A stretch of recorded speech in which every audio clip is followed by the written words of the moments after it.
En el centenario de Francisco Cándido Xavier, Marlene Nobre nos va a hablar del ejemplo de vida, las contribuciones de su obra psicográfica, y recordemos que Marlene Nobre es médica, ginecóloga, jubilada, especialista en prevención del cáncer de útero, practicó en los servicios del profesor Medina, Hospital de la Clínica de Sao Paulo, del profesor Raúl Palmer, Hospital Broca, del Laboratorio de Anatomía Patológica del profesor Jean de Cruz, Hospital Boycacicul, ambos en París.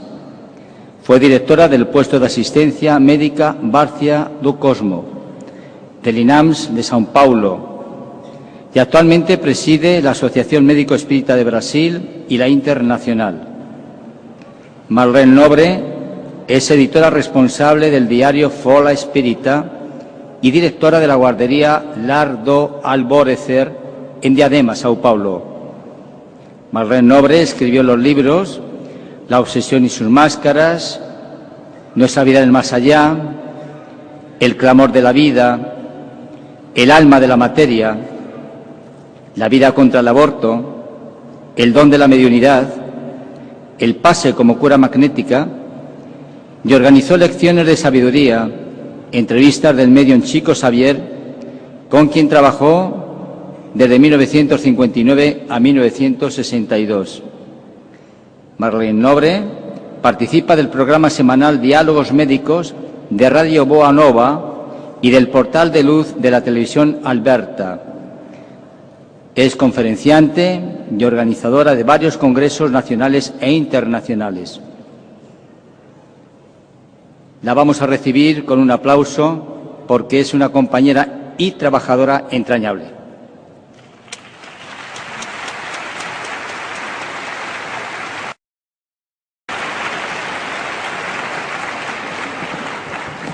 Gracias. Buenas tardes. A mí me gustaría hablar en español, pero la organización me ha pedido de hablar en portugués.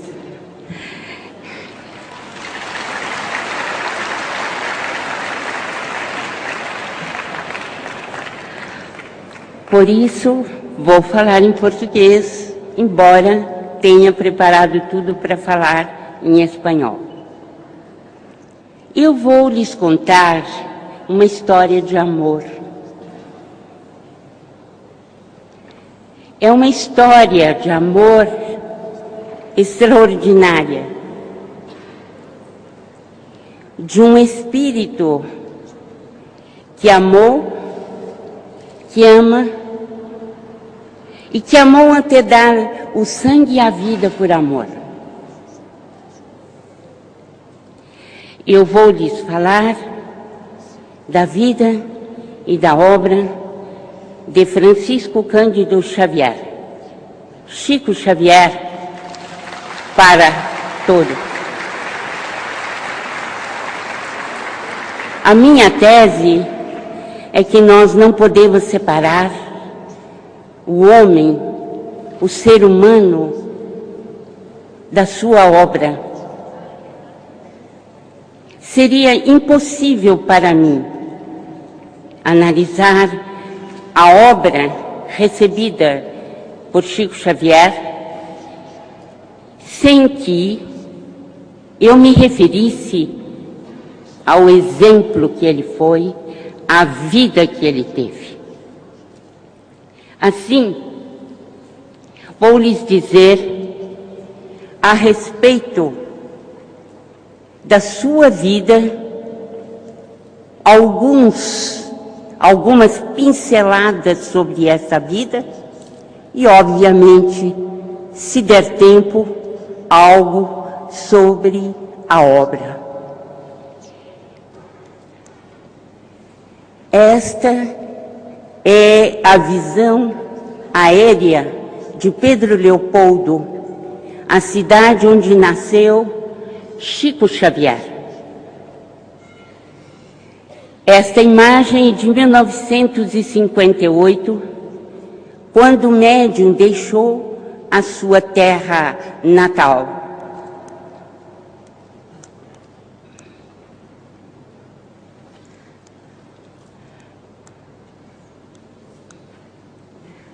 não há a possibilidade.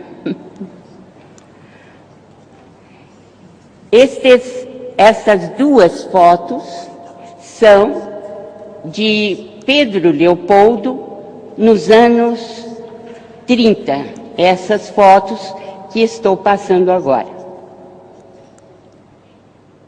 No alto, nós temos a casinha humilde, onde nasceu Chico Xavier.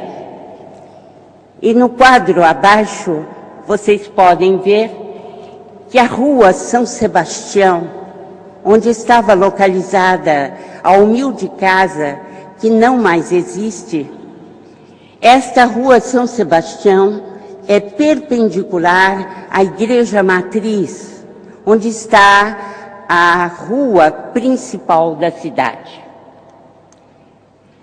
Pode-se ver ao fundo desta primeira foto as mangueiras, embaixo das quais Dona Maria João de Deus, a mãe de Chico Xavier, lavava a roupa de toda a família. As mangueiras ainda estão lá. Esta foto é de Maria Cândido Xavier Bita, a irmã de Chico Xavier. Quando entrevistei Dona Carmelita Pereira, ela nos disse que a mãe de Chico Xavier era muito parecida com Maria Cândido Xavier. E este é o único depoimento que nós temos sobre os traços fisionômicos de Dona Maria de Deus, que é a mãe de Chico Xavier. Aqui nós o temos com João Cândido, seu pai.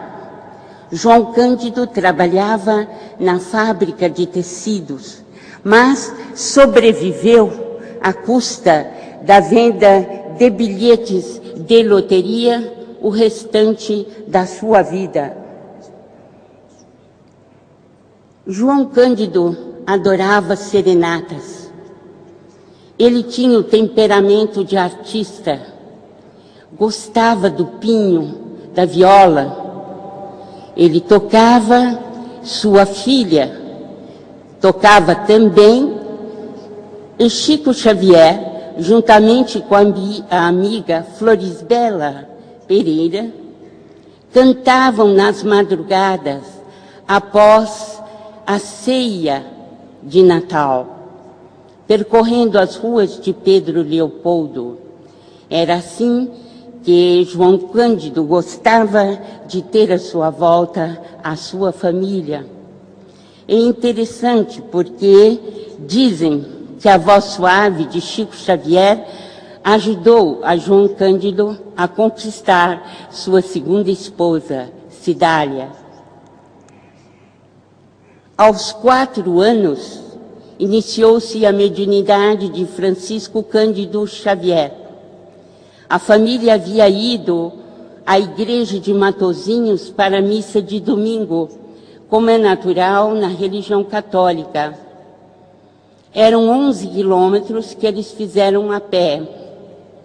Durante o trajeto, Chico Xavier e a sua família, pais e irmãos, tomaram chuva.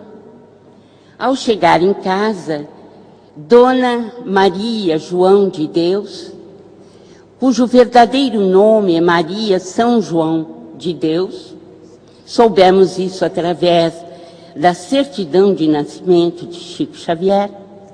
Dona Maria João de Deus trocou o filho, porque tinha medo que ele ficasse doente. Trocou a roupa e eles foram para a cozinha. Chico tinha 4 anos e meio. No momento, João Cândido começou a falar sobre uma vizinha que tinha tido um aborto. Chico ouviu uma voz e começou a repetir: creio que você, naturalmente, não está bem informado sobre o caso. o que houve foi um problema de fixação inadequada do ovo, de modo que a criança adquiriu uma posição ectópica. Nesse momento, espantado, surpreso, João Cândido disse a Maria, sua mulher: Maria, trocaram esse menino, não é o nosso filho, trocaram esse filho na igreja? Não, João, é o Chico. Não, Maria, não é. O que é que esse menino está falando? E aí perguntou para ele: mas o que é fixação? O que é ectópica? O que é ovo? E o filho naturalmente não soube responder, porque era um espírito que havia respondido a seu pai.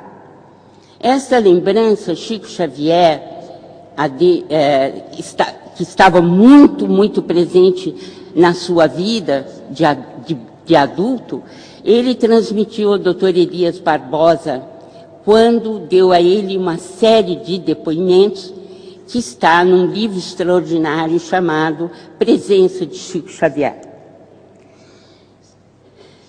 Ele ficou órfão aos 5 anos e sua mãe, um dia antes da desencarnação, entregou os 9 filhos a amigos e conhecidos e entregou Chico para a madrinha.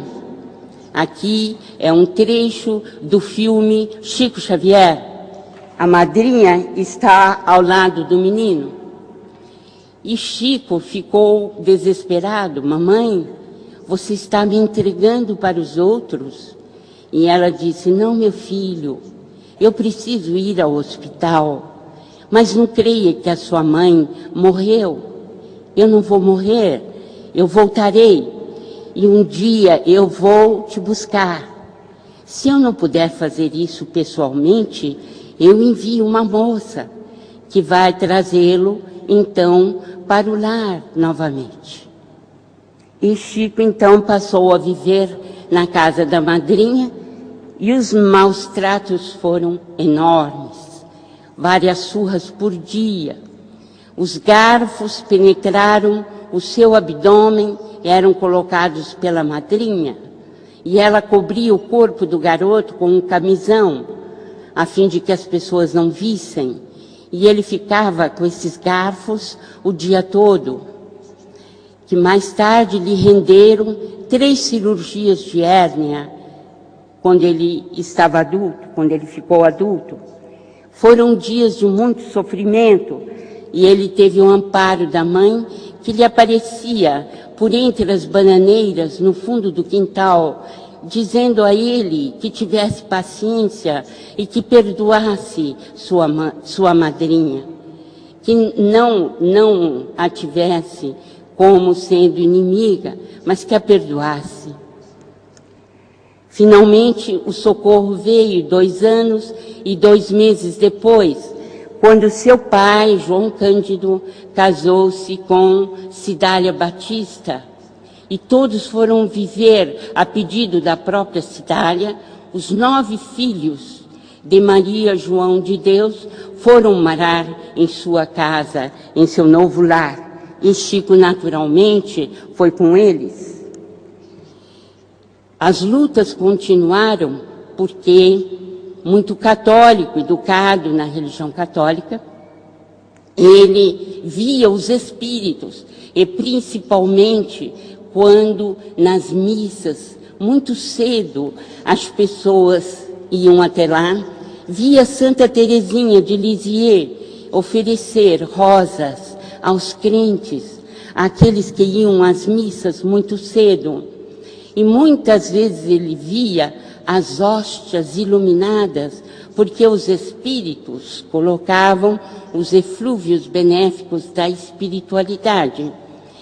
Mas, ao lado das visões lindas que ele tinha, obviamente, ele tinha também os perseguidores desencarnados, e os espíritos lhe causavam muita aspereza de vida, muita dificuldade. E ele não sabia explicar, porque, na verdade, ele acabou tendo muito mais medo dos encarnados do que dos desencarnados.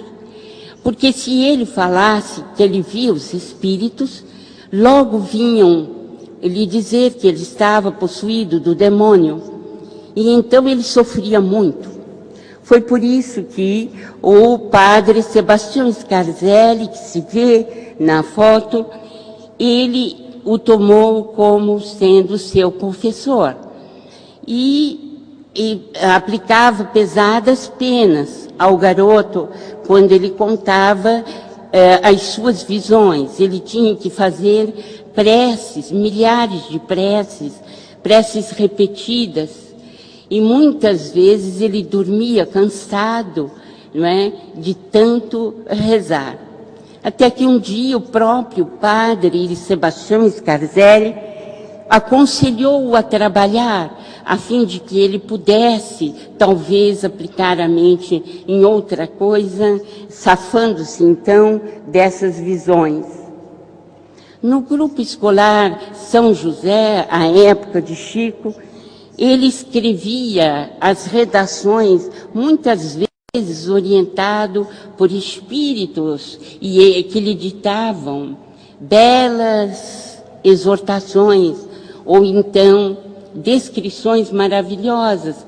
E ele sempre tinha dentro da sala de aula os próprios coleguinhas, né, a lhe dizerem que ele não estava, que ele deveria ter o diabo no corpo ou algo assim. Mas o fato é que ele teve até uma menção honrosa, recebeu um prêmio como menção honrosa do Estado de Minas Gerais. O seu primeiro trabalho foi aos 8 anos e meio, na fábrica de tecidos que se instalara em Pedro Leopoldo. Seu pai trabalhava ali, alguns amigos e ele mesmo. Eu tive a oportunidade de entrevistar Alfredo Santana, seu chefe de serviço na fábrica de tecidos. E Alfredo Santana disse que muitas vezes viu Chico deitar-se em meio aos fios, todo coberto de fios, cansadíssimo, às 11 horas da noite. Um menino, né, passando por provações tão grandes e que teve seus pulmões afetados, né, por pneumoconiose a partir do momento em que ele passou a respirar os fios de lã. Em 1927, sua irmã, Maria Pena Xavier, teve distúrbios de comportamento que os médicos não souberam tratar, não conseguiram resolver. E eles foram levados ao casal, Carmen e Perácio, e eles conseguiram levar a menina para a fazenda, e durante 2 meses ela foi tratada e finalmente ela encontrou a cura. A partir desse momento, Chico Xavier torna-se espírita e funda com seu irmão José e alguns amigos o Grupo Espírita Luiz Gonzaga em 21 de junho de 1927. À direita vocês podem ver o Luiz Gonzaga hoje, porque depois desta primeira sede que está à esquerda, várias outras foram sedes do próprio Centro Espírita, até que se construiu a definitiva que podemos ver à direita da foto. E no mesmo lugar onde nasceu Chico Xavier. A primeira mensagem foi em 8 de julho de 1927 e foi assinada por um espírito amigo. Nas primeiras reuniões já havia a presença de Emmanuel, mas ele não era ainda conhecido. O guia espiritual não era conhecido diretamente por Chico Xavier. Vemo-lo aí em uma em um dos quadros maravilhosos que Oceano Vieira me emprestou para recordar esses primeiros tempos, porque constituem o acervo de Oceano a respeito da vida do Chico. 40 dias depois da primeira mensagem, aparece a ele, no seu quarto humilde de Pedro Leopoldo, um espírito iluminado que lhe disse chamar-se Isabel de Aragão e que ele não conhecia de modo algum. Mais tarde ele teve uma explicação do bispo de Compostela que lhe explicou quem era Isabel de Aragão. E ela então lhe disse que ele precisaria distribuir os pães nas ruas para as pessoas que fossem carentes, que tivessem dificuldade, e que ele deveria então sair para entregar esses pães. Aqui nós temos o leito humilde onde Chico Xavier dormia. À direita vocês podem ver as casas de Pedro Leopoldo, que ele visitava levando os pães, e levando principalmente o consolo. Há uma história muito linda de Valéria, que eu não tenho tempo para contar aqui, entre muitas outras, mas Chico Xavier sempre se desdobrou, principalmente nesse lado humanitário. A caridade esteve sempre presente em sua vida. Aqui nós vemos à direita, sentadinha, Dona Joaninha Gomes, que me toca profundamente ao coração ao lembrar que Chico Xavier falava sobre ela para nós. Sua primeira companheirinha do grupo do Centro Espírita, Luiz Gonzaga, e à esquerda o Chico mais jovem na visita ao açude. Pois bem, eles iam orar nos domingos, junto ao açude, uma pequena represa, nos arredores de Pedro Leopoldo. E foi ali, junto a essa pequena represa, que apareceu-lhe em 1931 o seu guia e protetor, Emmanuel, dizendo principalmente a ele que iriam iniciar um trabalho de muita disciplina e, sobretudo, de muita dedicação à doutrina de Allan Kardec. E se ele estivesse em um ponto errado quanto a essa doutrina, que ele deveria abandoná-lo e seguir com Kardec. Em 1932, ele recebe a sua primeira obra, Parnaso de Além-Túmulo, que tem poetas portugueses e brasileiros, e abalou a estrutura da Academia Brasileira de Letras no Brasil, porque aquele jovem, né, caixeiro da casa de José Felizardo Sobrinho, aquele que fizera só o curso primário, trazia poesias do mais fino lavor, apresentando-se modestamente nas páginas do Parnaso. E também, na década de 30, entre outros livros, recebeu Brasil, Coração do Mundo, Pátria do Evangelho. O fato é que, nessa década, 1930, seu pai caiu muito enfermo. Tinha acabado de sair Brasil, Coração do Mundo, Pátria do Evangelho, e vendia muito. Foi um livro bastante prestigiado pelo movimento espírita brasileiro. E, com a enfermidade de seu pai, eram necessários remédios caríssimos.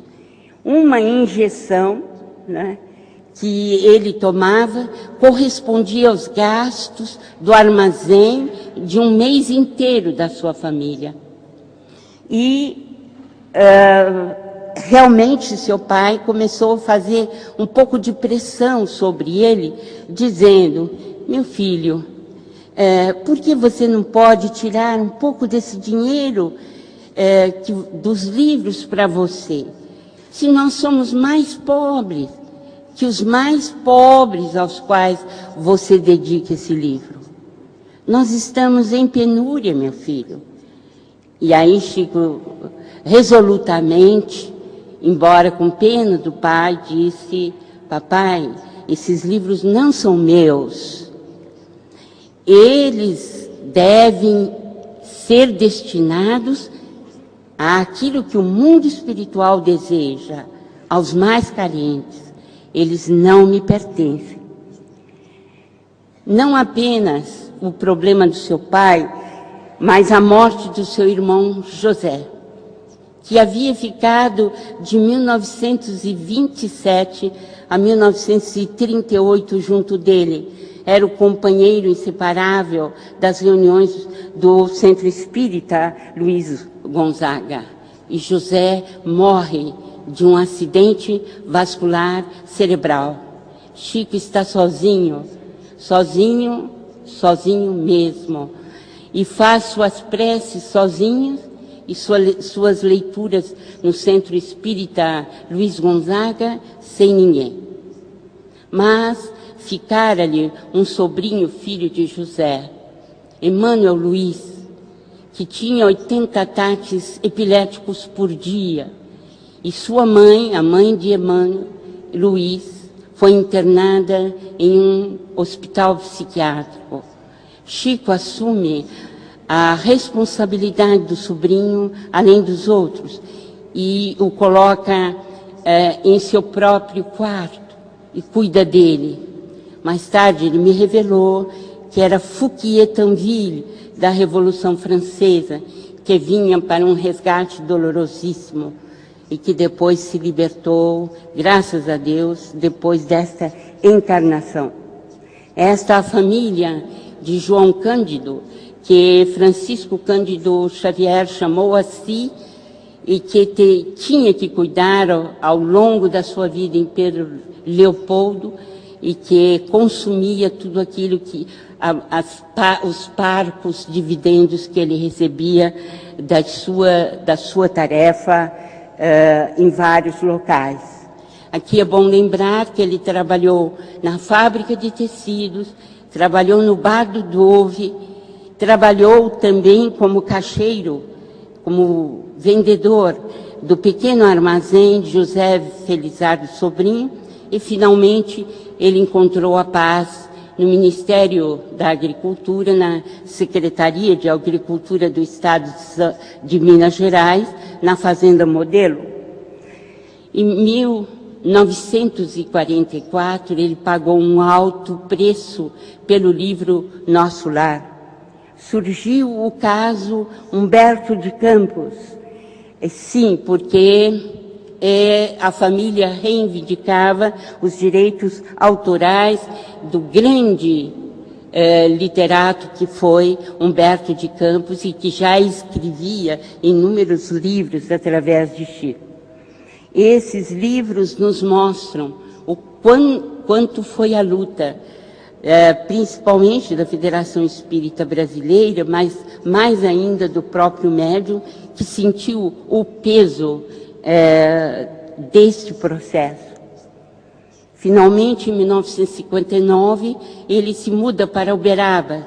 Aqui nós vemos a comunhão espírita cristã nascendo, ela está sendo construída. Eu estou à direita, vocês não vão me encontrar, porque eu sou bem menor do que estou hoje. Então, à direita da foto, e juntamente com Chico e Valdo, nós iniciamos com eles as tarefas em Uberaba. Aqui ele continua na cidade uberabense com o seu compromisso com Isabel de Aragão, quando distribui tudo aquilo que lhe é encaminhado por donativos para os carentes.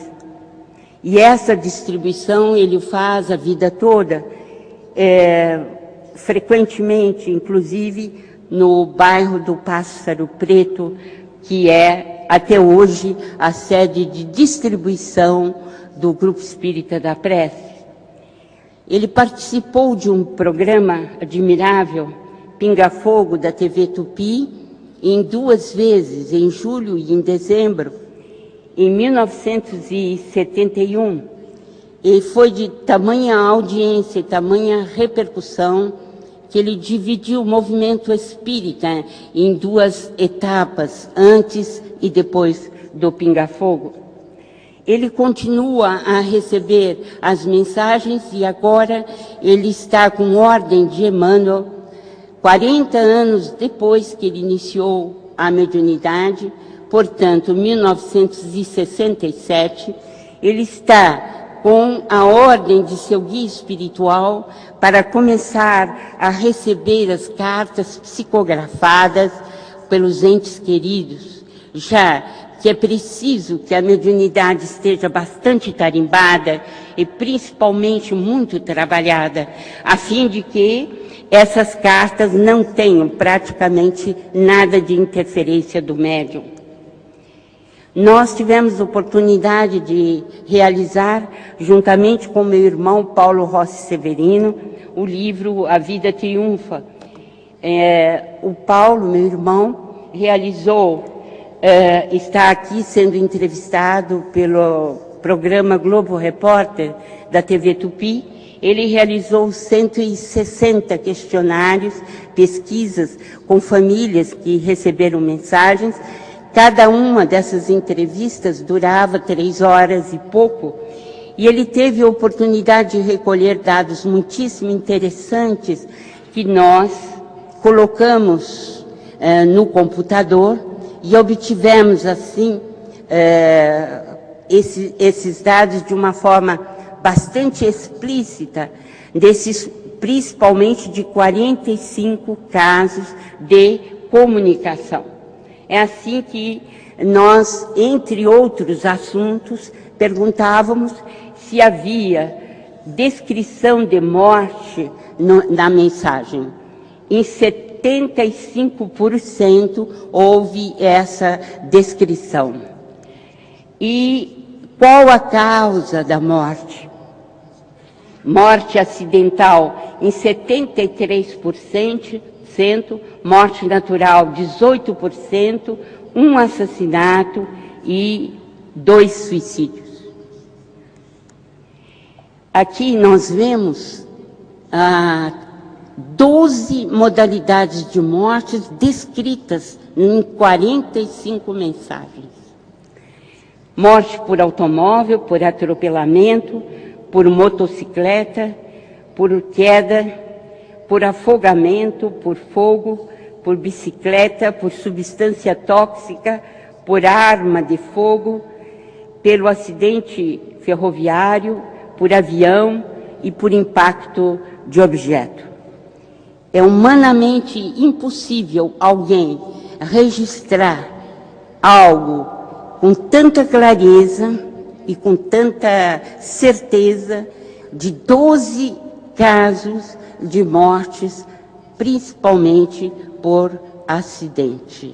Realmente algo incrível. Aqui nós vemos a assinatura igual de Maurício Garcês Henrique, que veio inocentar o seu amigo, né, e que estava sendo acusado de sua morte. Chico apresenta esta assinatura à esquerda, quer dizer, o próprio espírito assinou, e à direita nós temos a carteira de identidade para nos mostrar a enorme semelhança entre as 2 assinaturas. Houve erros na mensagem, 100% disseram os próprios familiares que não houve erro das mensagens, 100% de acerto. Casos interessantes recolhidos nessa fase, nós vamos relembrar o caso descrito por Jair Presente a sua irmã, Sueli. Na carta, ele dizia: Mana, assumiu o paletó de madeira, é uma expressão usada no Brasil, morreu Irineu Leite da Silva, que foi enterrado no cemitério Flamboyant, em Campinas.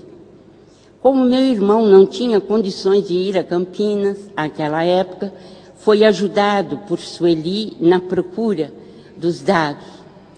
Quando ela chegou no cemitério Flamboyant, nós temos 3 cemitérios em Campinas, ela procurou o senhor Renato Mandiaterra, que era administrador do cemitério. Ele procurou na lista e diz: aqui não tem ninguém com esse nome, Irineu Leite da Silva. Bem, Sueli disse: mas as cartas de Chico não erram, então eu vou procurar mais. Foi até o Correio Popular, que é um jornal de Campinas, e viu lá, no dia que foi registrado para o seu irmão, Jair Presente, o dia certo, e estava registrado no jornal que Irineu Leite da Silva havia morrido e sido enterrado no cemitério Flamboyant, em Campinas. Ela voltou ao cemitério e disse ao seu Renato que não haveria possibilidade de haver erro, porque o próprio jornal o confirmara. Quando o senhor Renato passou em revista todos os nomes, ele percebeu que Irineu Leite da Silva havia sido registrado como Pirineu Leite da Silva. A mediunidade de Chico Xavier corrigiu o cemitério. Nós temos inúmeros casos, como não vai dar tempo, eu apenas relaciono, né? São acidentes 12, enfermidades 6, assassinatos 3, suicídio 1. Paulo Eduardo Teixeira da Silva conta a seus pais que a morte foi acidental e não por suicídio, como havia concluído a Academia Militar de Pirassununga. Alain Charles Padovani faleceu sem que se soubesse o que havia dado a parada cardíaca. Ele escreve aos pais que realmente encheram um lenço de benzina e absorveram. Carlos Teles Sobral Júnior foi dado como suicida pela polícia portuguesa, mas ele disse aos seus pais, através de Chico, que foi assassinado e contou quais as circunstâncias e pediu aos pais que não levantassem novamente o caso, porque o culpado era ele. Heitor Furtado, deputado federal em campanha política, morreu no seu próprio carro, vítima de um disparo de um policial. Seu pai, Alencar Furtado, procurou Chico Xavier para saber se era um crime político.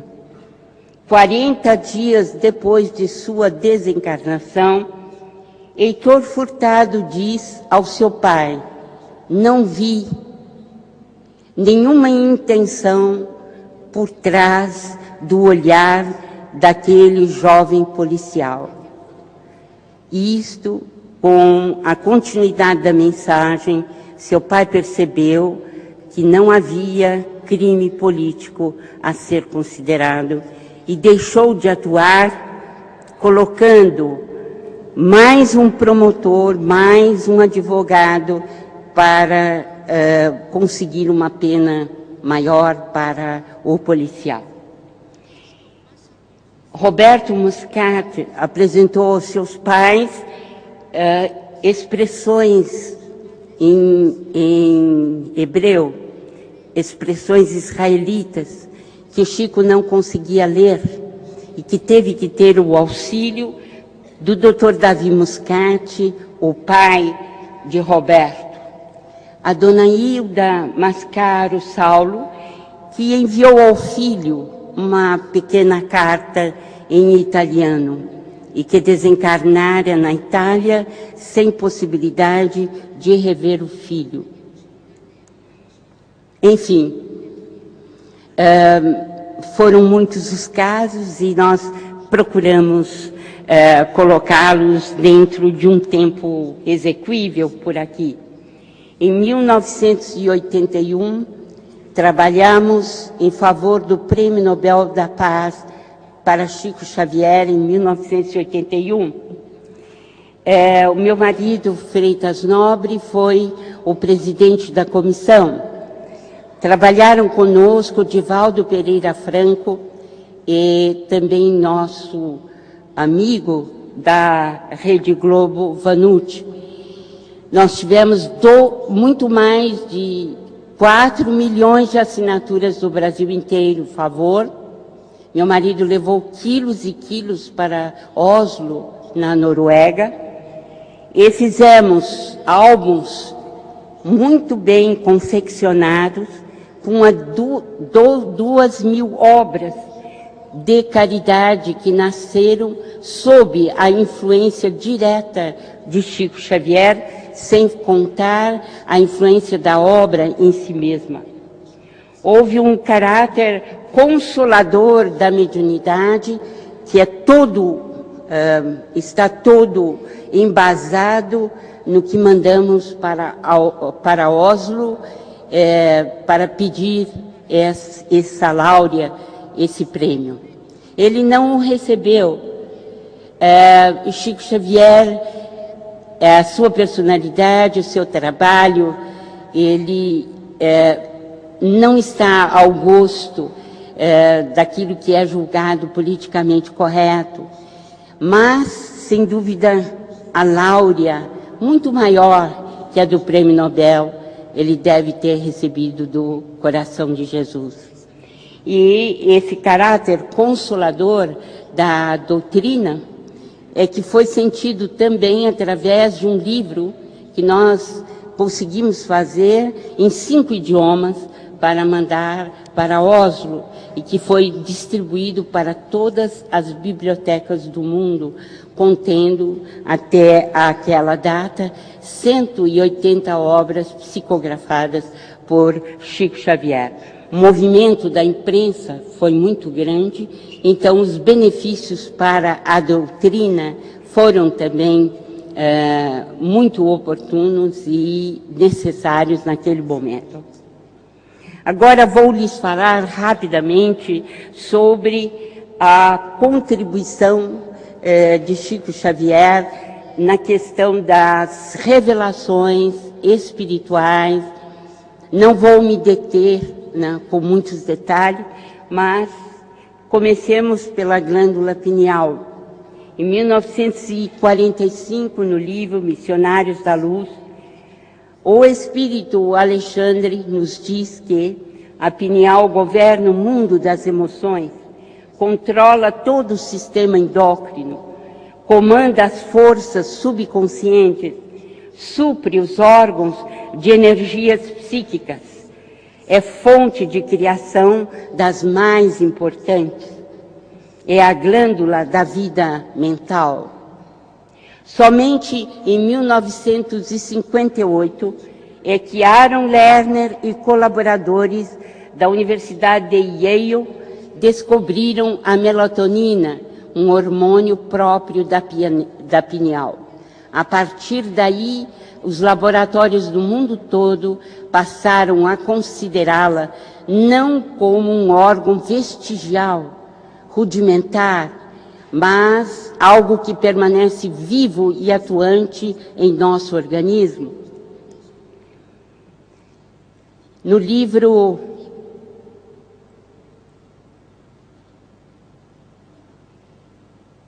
No Mundo Maior, nós temos a revelação científica dos 3 cérebros.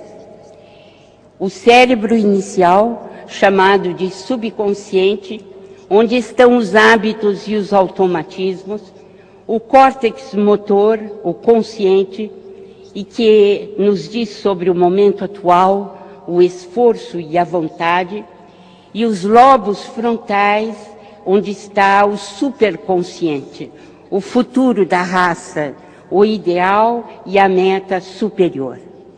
A doutora Vanessa Anceloni nos falou com muita propriedade sobre as pesquisas de Andrew Newberg. E nós tivemos oportunidade de ver que, no momento de meditação, são os lobos frontais que são acionados por aqueles que estão neste estado. O que vem a indicar, sem dúvida nenhuma, não é, uma possibilidade enorme de nós entrarmos em contato com a espiritualidade superior através dos lobos frontais.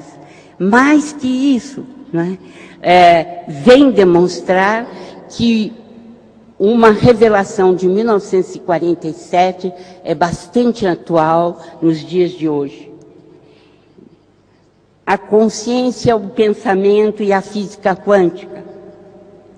Nós temos que em 1989 saiu o livro The Emperor's New Mind, em que Roger Penrose, um dos maiores matemáticos da atualidade da Universidade de Oxford, nos apresenta algo muitíssimo interessante para nós que cremos na espiritualidade. Os computadores não processam significado. A partir do teorema de Gödel, ele monta toda a sua explicação, que até hoje não teve contraditório. O professor Amit Goswami retoma essa mesma tese no seu livro, O Universo Autoconsciente, mas não apenas nesse livro, igualmente no Médico Quântico, mostrando as possibilidades da consciência. Chama o Dr. Amit Goswami consciência, aquilo que chamamos alma, que está fora da matéria. Ela é imaterial. Então, diz ele, que ninguém contestou a tese de Penrose de dizer que os computadores não podem processar significado, que o significado está fora da matéria. André Luiz fala sobre as mitocôndrias, dizendo que ela, na verdade, tem inúmeras funções no organismo, não apenas aquelas que conhecemos do ciclo de Krebs, a respeito do oxigênio no organismo e da produção de triptofano, substância necessária para dar força ao organismo, mas igualmente ela está ligada à produção de ectoplasma e, assim sendo, como ligada ao processo, à criação de ectoplasma, naturalmente está ligada ao processo de interrupção da vida, quer dizer, à morte física.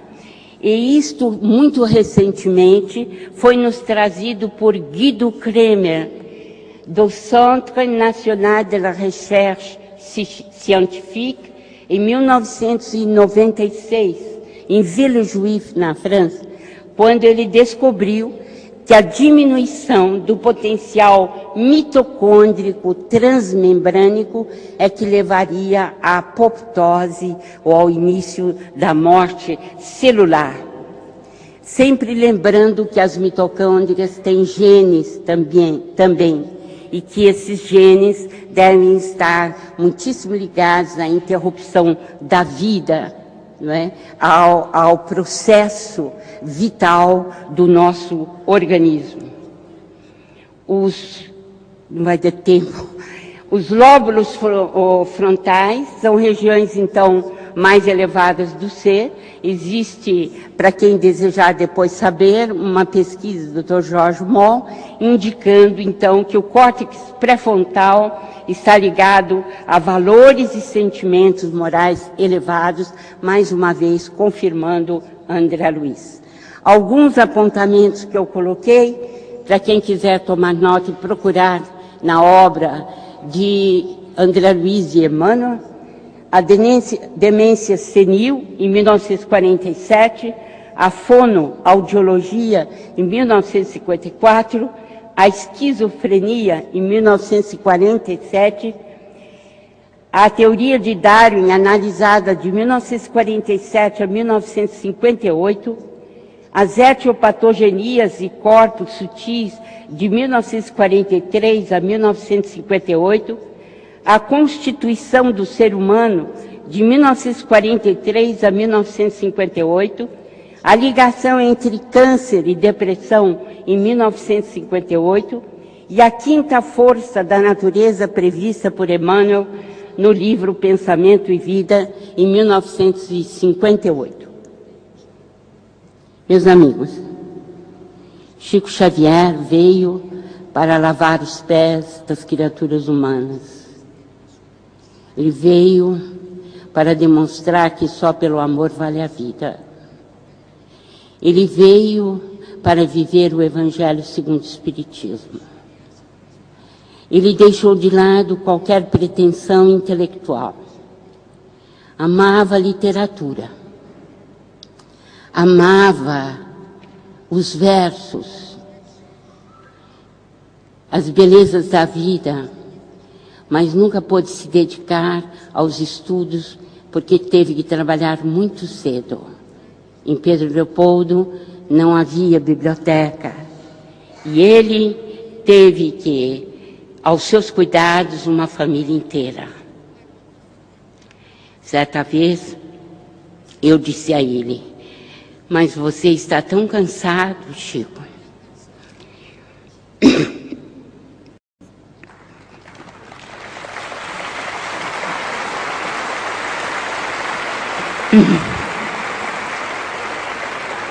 E ele disse: minha filha, eu não posso deixar de atender. Eu tenho que trabalhar. Emmanuel me diz que aqui vem muitas mulheres à beira do suicídio. E se eu não atender, elas poderão se suicidar. Eu não tenho esse direito. Eu nunca mais falei nada. Ele repetia muito para nós algo que eu não pude trazer aqui. Eu trouxe dados, talvez frios, não sei. Mas o que poderia preencher essa palestra seria a bondade, que eu não pude expressar completamente, a generosidade dentro de uma alma alegre, muito alegre, que nos ensinou a sermos felizes na adversidade. Mas fica dele aquele preenchimento tão grande de bondade em nossos corações. Eu contei isso no Brasil, mas acho que preenche bem o que eu quero dizer, porque ele havia colocado, ele dito, quando um jornalista perguntou para ele se ele tivesse algum poder, o que ele gostaria de fazer. Ele disse: quem sou eu? Eu sou erva, eu sou relva. Relva, morre uma, nasce outra. Não, mas se o senhor tivesse possibilidade de pedir, o que o senhor pediria? Eu pediria a frase inesquecível de nosso Senhor Jesus Cristo: amai-vos uns aos outros como eu vos amei, colocada em cada entrada da cidade, em cada grande avenida, em cada setor da vida pública. E ele foi isso, foi uma doação permanente. Porque eu acho que a maior caridade, o maior amor que nós podemos falar numa palestra é o exemplo vivo. E eu termino lembrando aquele menino que gritou Chico Xavier descia para Uberaba para levar cartas ao correio. E o menino gritava, tio Chico, tio Chico. E o condutor do ônibus parou e Chico disse, meu amigo, pode tocar, eu vou esperar essa criança. E o menino vem correndo em desabalada carreira, ele é carente, ele tem os pés muito sujos, ele está com uma roupa muito, muito pobre, e ele se joga nos braços do Chico e diz, tio Chico, eu só queria lhe dar um abraço. Esse é Chico Xavier. Obrigada.